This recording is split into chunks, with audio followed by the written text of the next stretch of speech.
Hello, I'm Dr. Scott Watier. And I'm Tommy Welling, and you're listening to the Fasting for Life podcast.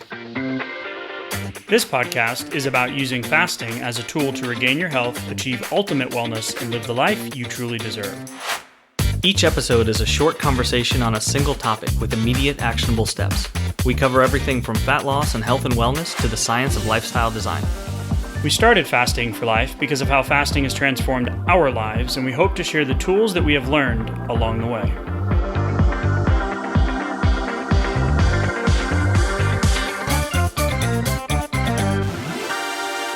Hey everyone, welcome to the Fasting for Life podcast. My name is Dr. Scott Watier, and I'm here, as always, with my good friend and colleague, Tommy Welling. Good afternoon to you, sir. Hey, Scott, how are you? Doing fantastic, my friend. Excited to continue the kickoff of 2026. Oh, yeah. Excited for what we have in store for this year. We're going to put insulin at the forefront of this year and our focus, as we always do, with adopting a fasting lifestyle, losing the weight once and for all, getting off that diet regain train roller coaster. And we're right smack dab in the middle of New Year's resolutions where they start to fade. And that willpower kind of comes and goes and ebbs and flows. So we're going to give you some actionable things that you can do today to continue to build your fasting lifestyle. We're on this journey with you and make 2026 the best year yet. So if you're new to the podcast, welcome in. Thanks for giving us a shot. If you want to know more about our stories and how fasting transformed our lives, head back to episode 0, episode 1. Give it a quick listen, give you some insights into how fasting transformed us and ultimately why we do what we do week in and week out in this podcast with our challenges, our coaching, our resources, all of the things that we do, taking on this obesity and metabolic disease epidemic that we have here, not just in the U.S., but across the world. So if you're listening in from across the sea, across the world, across one of the oceans, it's just been amazing, Tommy, that just this message and what we do has reached so many folks. So we are so grateful for you listening in. If you're a long-term listener, shout out to the OGs. Keep doing what you're doing. Keep getting those repetitions. Keep adopting and taking action on a day-to-day basis. And Tommy, with that, I want to give a shout out to one of our favorite reviews, and grateful that we have so many of the 5-star variety. This is from Hills for Tacos, Tommy. Great tips for getting through situations. Break it down. Yeah, Hills for Tacos said, I've listened to every episode of this podcast, and episode 311 was probably the best. Wow. Most actionable advice I've heard the guys provide. I absolutely love the best days versus floor day comparison as a tool to keep the guardrails in when the plan doesn't quite work out. I'll definitely be re-listening to this one. So put a bookmark by 311 there, and if you haven't checked it out yet, absolutely do that, because as we kind of come into a new year, that's a great time for that sort of perspective there, because every day is not going to be a 10, but so many of us can get kind of stuck with that perfectionism mindset, or it can be frustrating or even like discouraging when things aren't kind of going perfectly as planned. But when we have kind of a backup plan for each one of our new habits or even the old habits that we know we want to stick with, then that means that when the day's not a 10, I still have a plan to keep that ball juggling in the air, to kind of keep it alive rather than going to 0, which is unfortunately like the easier thing to do. But episode 311 is going to help kind of put those guardrails in place. So go check it out and tell us what you think. And thanks for the feedback, Hills for Tacos. Love your name too, by the way. Yeah. So that episode came out on December 16th. It's now January 20th. And the intention was to give some freedom through the holiday season, but it absolutely applies to any of the life events and the Hallmark calendar and what this year has in store. Mm-hmm. So absolutely love it. One of the foundational episodes we've done. We've gotten a lot of positive feedback on it, so thank you, Hills for Tacos. Yes. But Tommy, let's get into I just want to keep saying that name. I know. Let's get into to today's conversation. So we're coming up with 316, 17 episodes in now, with more coming. We don't plan to stop, and it's always like, okay, what should we be talking about? What do people want to hear? We look at the comments, we read your messages, we answer your questions. Mm-hmm. And really, you just want to start with the foundation. So this came through my inbox through Levels Health, which is a CGM metabolic type company. Mm-hmm. And and Dr. Ben Bikman also writes for them and collaborates with them as well, is affiliated with them. So Dr. Ben Bikman, if you're not aware, he wrote the book on insulin, Why We Get Sick. Highly recommend. You can go to the show notes. We'll put a link there for it. It's one that I revisit often. It stays on my quick hit list on my shelves behind me. I have one little cubicle behind me where, those are the books that I go to that I typically don't have to sit down and reread, but will go to for reference or just an analogy or a talking point, or just to get a kind of focus from time to time.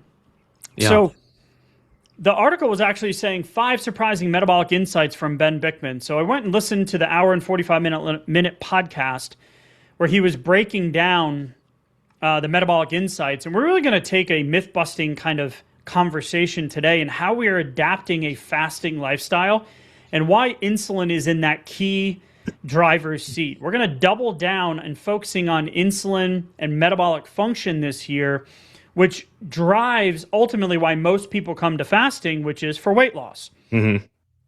Right? And then the secondary, increased energy, better libido, less brain fog, better blood work, reversal of metabolic disease, reversal of diabetes. Yes, it's possible. Prevention of future metabolic disease and conditions. Because the reality is we have a chronic obesity and chronic lifestyle epidemic that's going on right now. We have more healthcare and more advancements and more medications than ever before, but we're not healthy as a general population. So you have control of this. You have levers that you can pull. The problem is there's a lot of noise out there that lives in the obesogenic, food noise-filled world that we live in. So we're going to take a perspective today to expand on this conversation about 5 metabolic takeaways from this podcast from Dr. Ben and his deep dive that he does. And I mean, he is one of the world's leading researchers, or might be even the world's leading researcher on insulin and metabolic disease. So with that long open, what are these 5 surprising insights? So let's get into, we're just going to kind of unpack these one by one, where chronic lifestyle conditions kind of lurk beneath the surface, right? Yearly blood work, yearly labs with your doc don't really get you into the preventative mindset when it comes to healthcare. They're more reactionary. Sure. So let's watch it. Let's watch it. Let's watch and wait. Oh, this is ticked up a little. This is ticked down a little. So you may have normal labs, but the weight's still not moving. You may be counting calories and tracking macros and getting your steps in, but the scale's not moving. Your glucose and your A1C are fine, yet you're tired, gaining weight, and starting to collect those abnormal labs and diagnoses that come along with the later stages of life, right? But the thing is, if we focus on the key stone, which is insulin, then we can start to unpack how your fat cells, your insulin, things like saturated fat, all tie back to a fasting lifestyle, better food choices, and long-term metabolic health. Yeah, and I love that you mentioned saturated fat there, because maybe we should be thinking about that a little bit differently, not as sensitive to the saturated fat that we're bringing in, but actually how that saturated fat is showing up within our blood work, right? And the same thing goes for insulin when we think about fat loss and body composition and gaining weight and all of these comorbidities that come along with lifestyle disease, like you mentioned. It's actually like lifestyle-based disease is a way to look at it. For the main problem for most people listening to this podcast is not necessarily under availability of calories, right? Energy. Yeah. There is for a lot of us, there is fortunately energy all around us. Surplus. Yeah, surplus. And we're obviously in feast mode. Unfortunately, we can easily default to feast mode, and what that means is that our body is just seeing it as energy coming in, and something needs to happen with that. We can only process so much at a time, and depending on what macronutrients are coming in, what sort of exercise and caloric expenditure we have, means we're going to have a different hormonal response to the energy coming in. So if we can understand that that's the basis for what actually happens to the calories coming in, then we can start to understand why a calorie isn't just a calorie. Yes, the calories matter, but the hormonal response to those calories matters so much. And it's so much more difficult to be tangible. There's no insulin response that's on a food label. A food label does not tell you what's going to happen within your body to the calories that are coming in.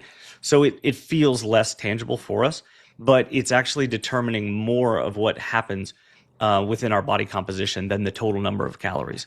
And so if we can just put that at the forefront and then say, okay, well, it's not really super tangible in real time when I make a food decision, but here are the general principles for it, and here's why it's so important, then we can start making better choices that support our fasting lifestyle and support our body composition and longevity and long-term goals, even without it being as tangible as counting calories, which most of us know counting calories just is not all that effective if you have a history of weight gain and weight loss. You're more in the insulin resistance camp. If you're less insulin resistant, you have a better, leaner body composition, and you're looking at that, then the calories are going to be more representative of what's actually happening, right? Does that make sense?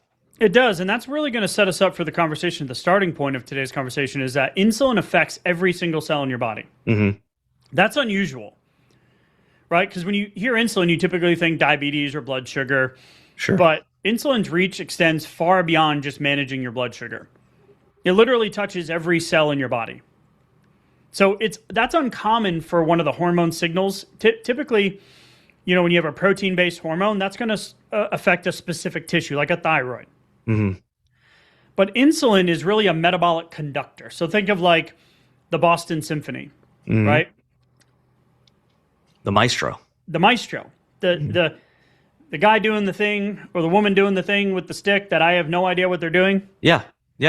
But they're conducting that They beautiful seem to be important, noise, though, right? that beautiful sound that comes out, right, of all those very talented individuals. So it's really a metabolic conductor that tells your cells throughout your entire body what to do with what you were talking about, Tommy, is that energy that we have access to. Mm-hmm. Whether to store it, burn it, or hold on to it temporarily. Yeah, or convert it. So that helps explain why insulin resistance can manifest in seemingly unrelated health problems, from infertility to brain fog to high blood pressure to cardiovascular disease.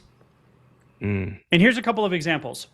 So erectile dysfunction and PCOS, those are metabolic conditions. Mm-hmm. So insulin affects the endothelium for blood flow, nitric oxide and vasodilation. Mm-hmm. And it also affects sex hormone balance. So a performance issue, not from a physical, but also a mental state. Mm-hmm. So similarly with PCOS, there's an insulin component, a metabolic component to that.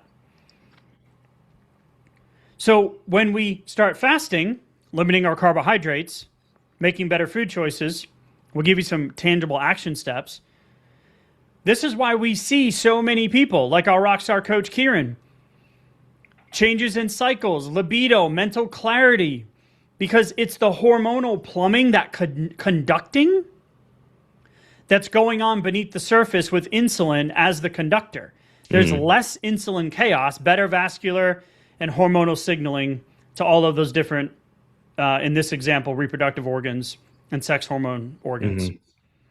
This is similar for cardiovascular disease. This is why we're going to talk about saturated fat. Just had a conversation with a family member recently about saturated fat and how it's been demonized. Like, avoid red meat. Well, we should probably be avoiding carbohydrates. We'll unpack that from a mechanistic standpoint, and the fact that the low-fat movement, low-salt, low-fat movement in the late 70s, early 80s has resulted in higher rates of cardiovascular disease and metabolic disorders than ever before, even though we have more cholesterol-lowering medications, better scanning technology, all of these different advancements. So when we're looking at this, insulin is that conductor. So we need to look at this as, okay, where does the insulin cascade start, where we then see an abnormal liver enzyme elevation, an elevation in blood pressure, a metabolic syndrome, increased visceral adiposity, central weight gain, waist circumference, increased blood pressure. Well, it starts in the actual thing that we're trying to remove or shrink when we come to fasting to lose weight. It starts in the fat cell. And your fat cells become insulin resistant first, and that's actually a protective mechanism. So as Bikman says, the slow march of insulin resistance starts at the fat cell. So when a fat cell undergoes hypertrophy, which is growing larger in size rather than multiplying and creating new fat cells, it must become insulin resistant to prevent its own destruction. So insulin tells fat cells to store more energy.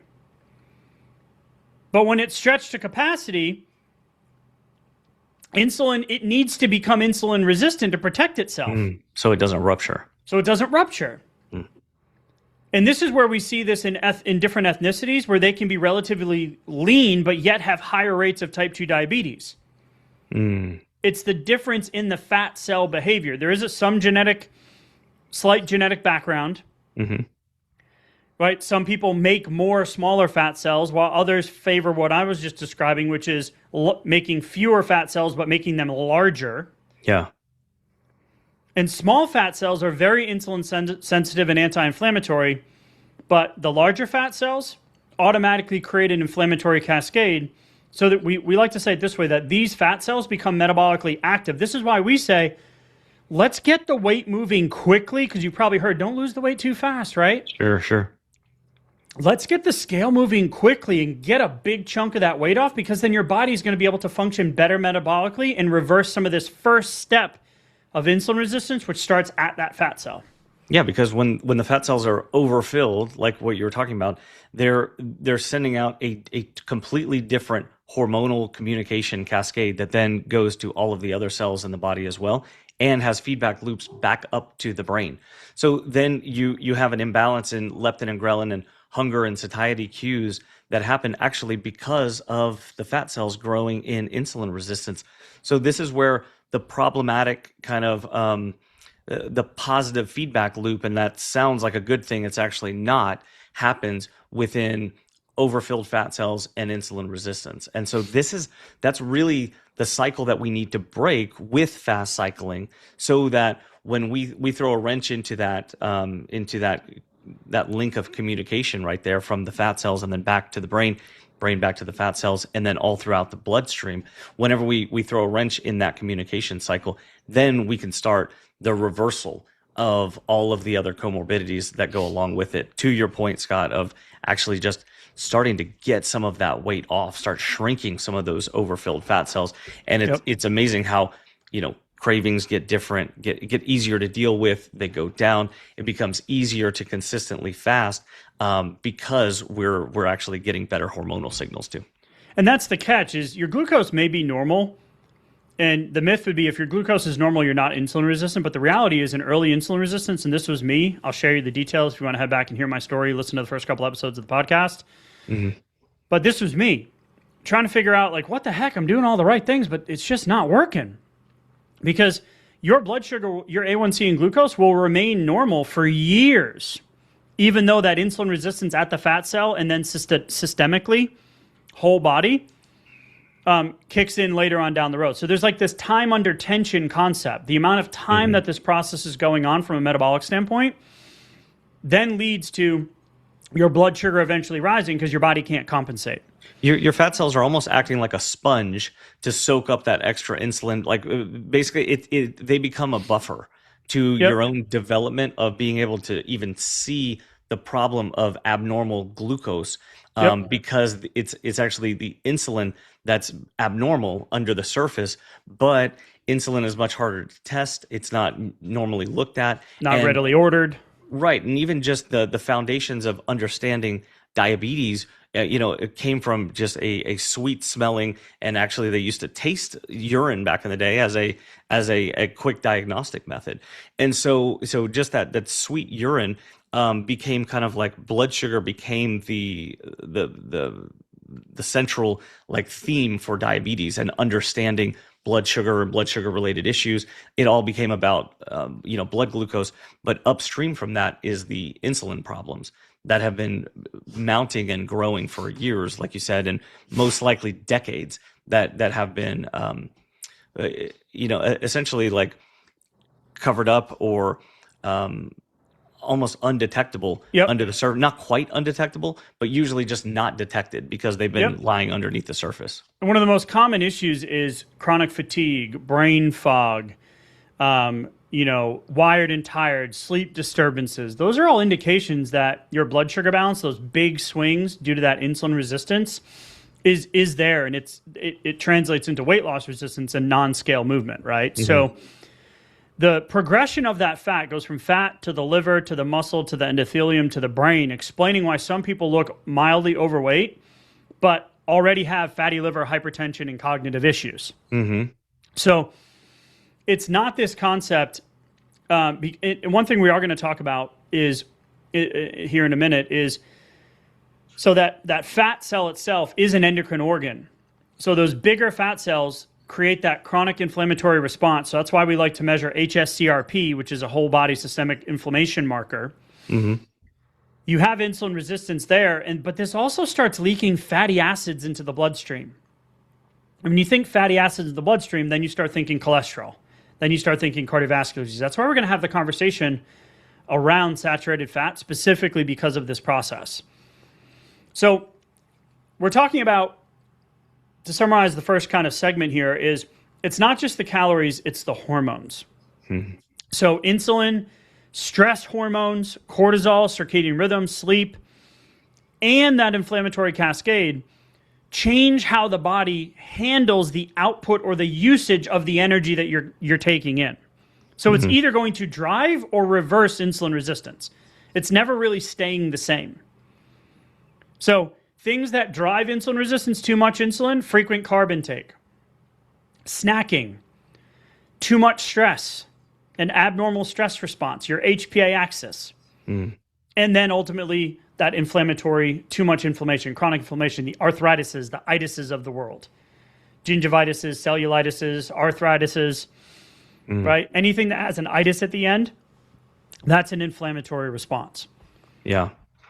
You mentioned those carbohydrates, but right before bed, even just late night food, late night carbohydrates being essentially the worst, but late night food in general is going to create an insulin response that and a blood sugar response that there's no ability for the body to actually process that and actually complete the job. Like it's like You've given it a task that can't be undone, but intuitively we think that job can be done while we're sleeping, but really it can't. And if you've ever worn a continuous glucose monitor, you can see what I mean, where that step up in blood sugar late in the evening, close to when you would be normally going to bed, it generally speaking doesn't fully recover, and so it leads to this overnight and then a fasting blood glucose in the morning that's elevated in a way that's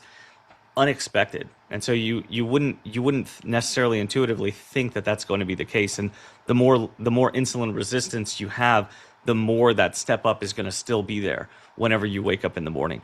And then you ultimately get a crash in the morning that's more dramatic than it should have been, which then leads to a hypoglycemic response, which then leads to usually another carbohydrate craving. So then you can see how your choices from last night then affect how the next morning goes. How easy or difficult, how much more difficult is it to continue that fast into the next morning when that's how you're feeling, waking up after those food choices, the evening before. It's like you got one more thing that you got to kind of white knuckle through in order to get back into the swing of things, right?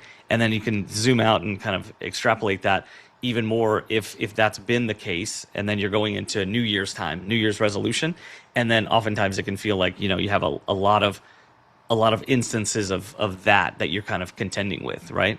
Yep. Which is why we talk about fast and in a fast cycling method versus thinking about it as just like kind of one fast independent from the next, right?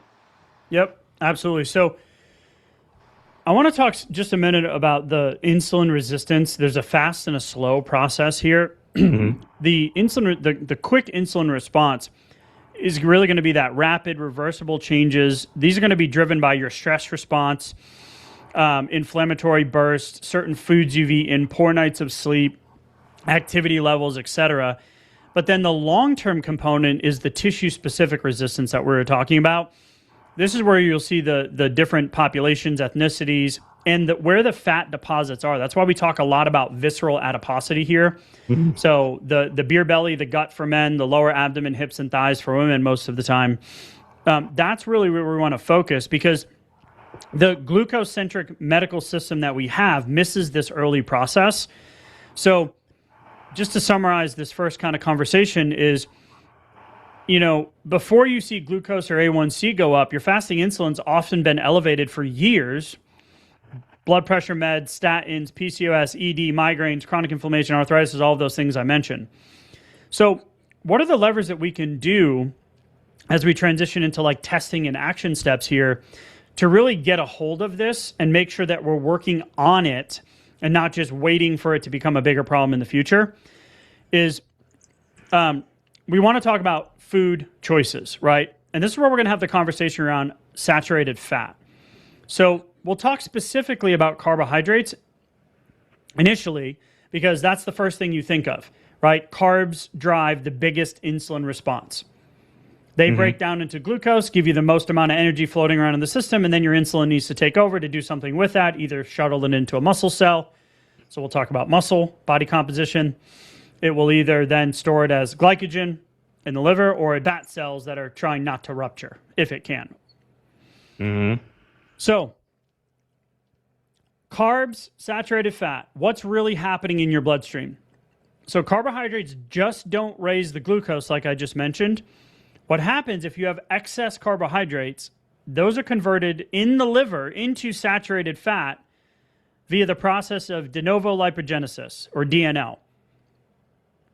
And what Dr. Bikman has really isolated here in a lot of his research is that most of the saturated fat flowing through your system, which then eventually turns into VLDL, the small cholesterol particles, is when you have a high-carb, low-fat diet. So most of the saturated fat is made by the liver under the high-carb, insulin-resistant state, not from your butter or steak. Mm.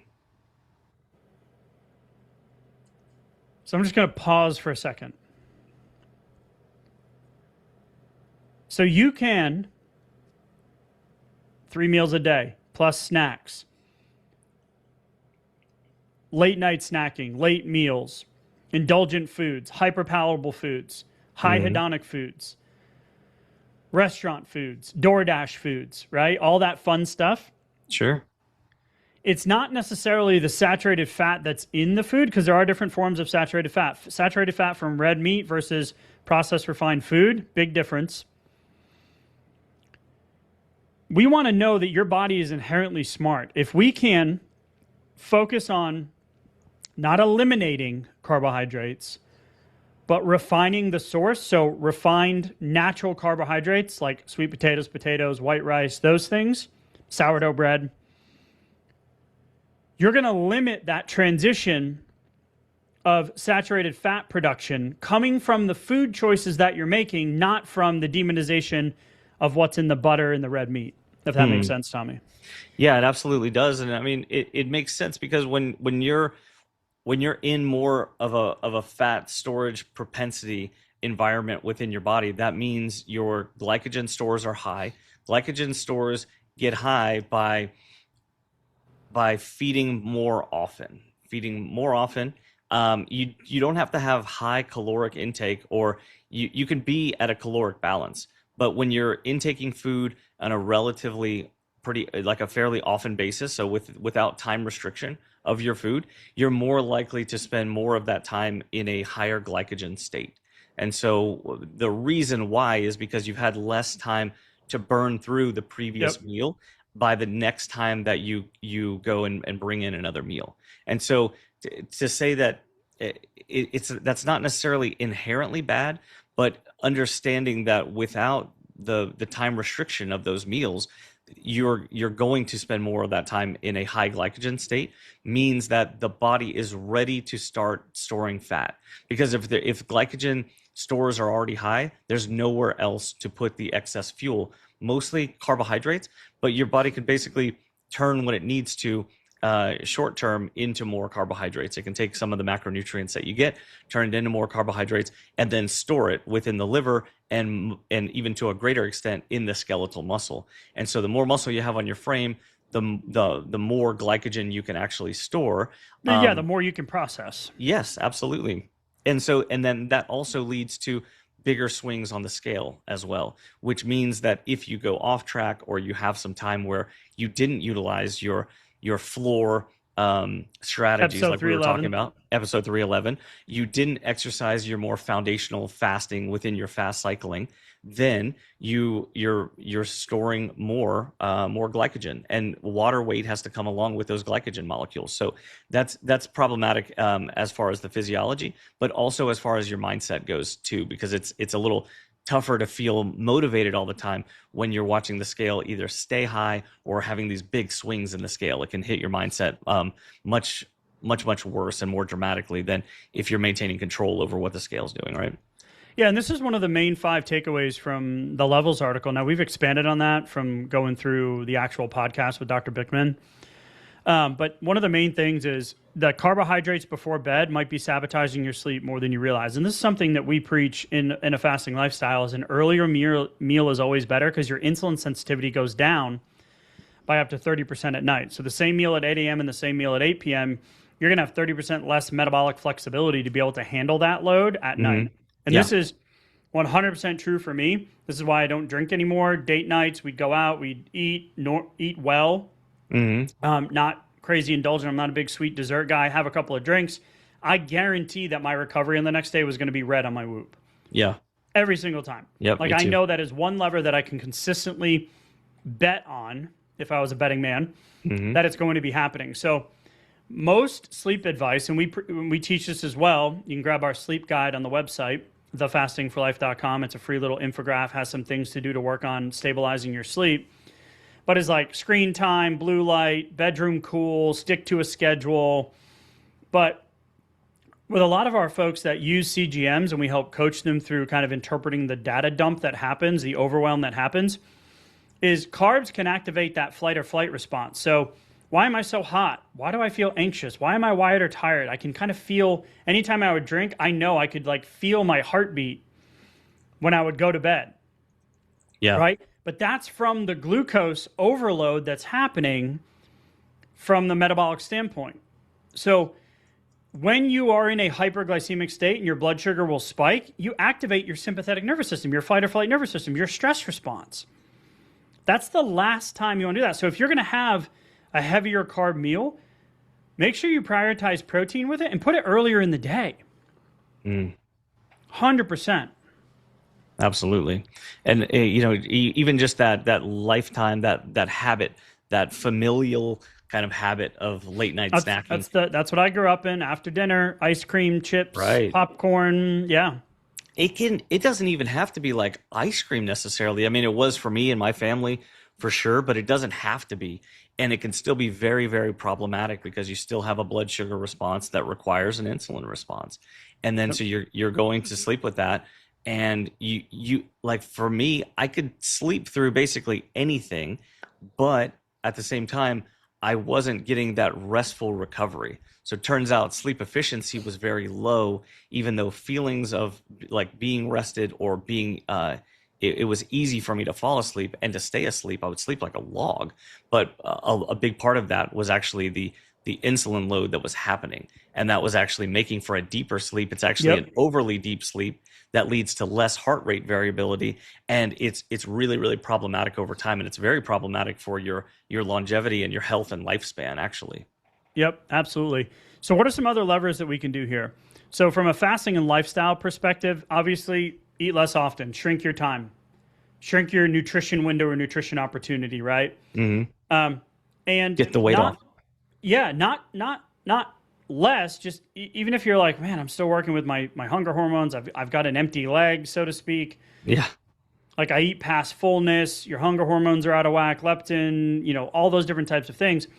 Like eliminate that desire to snack during your fasting window, right? Mm-hmm. Use time restricted eating and fasting. So insulin has long times to come down between meals. And then from a macronutrient standpoint, reduce the refined processed carbs and sugars to lower that de novo lipogenesis that we talked about, that saturated fat production in your liver. Don't fear the meat, right? Fear the overabundance of energy surplus and carbohydrates that then eventually turn into the thing we don't want, which is that abnormal liver panel and that chronic level of inflammation. So prioritizing protein, whole food fats, that's going to support satiety, and prioritizing that protein is also going to protect the muscle through growth hormone and promote muscle growth, which is what we want as we age. We want to maintain that muscle, to your point earlier, to be able to maintain that metabolic reservoir, to be able to handle the energy that we have coming in. Mm-hmm. And then absolutely building muscle. We talk about this. Resistance training 3 times a week, zone 1, zone 2, walking with a weight vest. Doing things to help the fat cell, the fat oxidation, the burning of the fat, help your body help you. Mm-hmm. So resistance training increases that glucose utilization, stress reduction, managing your stress. There's always that study that we reference that set 5 to 7 minutes of meditation actually decreased blood sugar in type 2 diabetics by up to 30%. Yep. Sleep hygiene, right? These things will all amplify the benefits of your fasting lifestyle. Yeah. Yeah. I mean, and even just like starting off the beginning of the year and going, okay, all of these things are important. That's great. But I don't like the idea that when everything's a priority, kind of nothing's a priority. So I like taking, the top 1 or 2 that feels like you haven't been all that, just mindful about, or you haven't really been, pulling those levers consistently, or they're the ones getting you, then those are definitely the ones to spend a couple minutes on, to double down on, to give yourself a reminder, put it in your phone, put it in your calendar, so that every single day you see that. And I mean, it can just start off with grabbing the blueprint to fasting for fat loss, because some of these things are outlined in there. You have some great fast cycling, regimens in there where you can get started. Put in those small little pieces that are going to lead to, okay, that's going to make the next fast that much easier. Then I get a little bit better sleep. I focus on that just a little bit. Okay.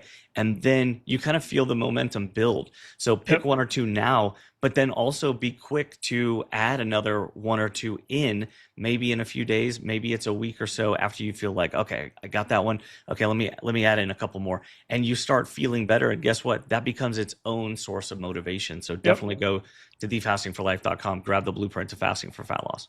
Yeah, and the other resource we have there is the optimal lab range. So if you're looking at like what kind of labs you should be looking at, fasting insulin, free fatty acids, the triglyceride to HDL ratio, way more important than an LDL conversation with your doc.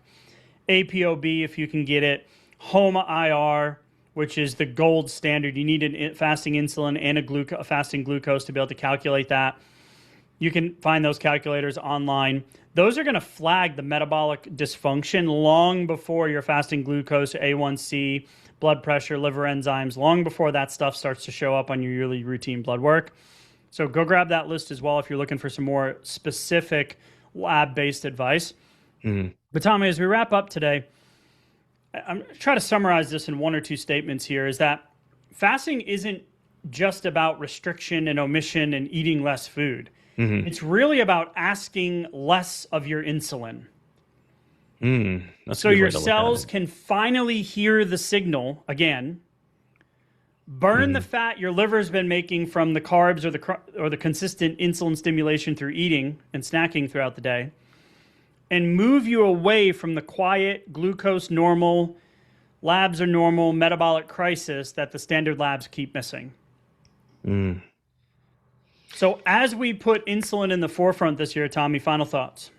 Well, just a matter of that your timing matters. We started off this conversation talking about, the calories do matter, but they're so much less of a factor when it comes to what your body actually does with those calories. So putting that into place so that you can be thinking about, what is my insulin response to this decision? Whether it's the decision to set your fasting timer, or for when you're going to be breaking your fast, or to maybe skip a dinner because it got a little too late in the day. Yeah. You say, you know what? I don't actually need to give these jobs to my body right now. Why don't we just focus on the rest? I'll come back for food in the morning. Why don't you make that one a breakfast? Not only did you get an extra 12 hours on your fast and some fat burning time, you protected your sleep, you had better insulin sensitivity the next day, and it's that much easier to stick to your next fast the next day. So be thinking about it as a timing and an insulin response rather than a caloric load, and you will be heading in the right direction for all of your choices. Yep, absolutely. So let's do it, man. It's 2026. It's January 20th. We are in the throes of New Year's resolutions. Pick one or two things. Go grab a resource. Sign up for the next challenge. Reach out to us if you got questions, Tommy. Excited for what 2026 has for us here at Fasting for Life. More importantly, what it has for you in your transformation. Thank you so much once again for the 5-star reviews. We're so appreciative of this just amazing movement that we have. Grateful for all the listens, and we will be continuing to build our fasting lifestyle. We are on this journey with you. So let's go do it, Tommy. Thank you, as always, for the conversation, man, and we will talk soon. Thank you. Bye. So, you've heard today's episode, and you may be wondering, where do I start? Head on over to thefastingforlife.com and sign up for our newsletter, where you'll receive fasting tips and strategies to maximize results and fit fasting into your day-to-day life. While you're there, download your free Fast Start guide to get started today. Don't forget to subscribe on iTunes, Spotify, or wherever you get your podcasts. Make sure to leave us a 5-star review, and we'll be back next week with another episode of Fasting for Life.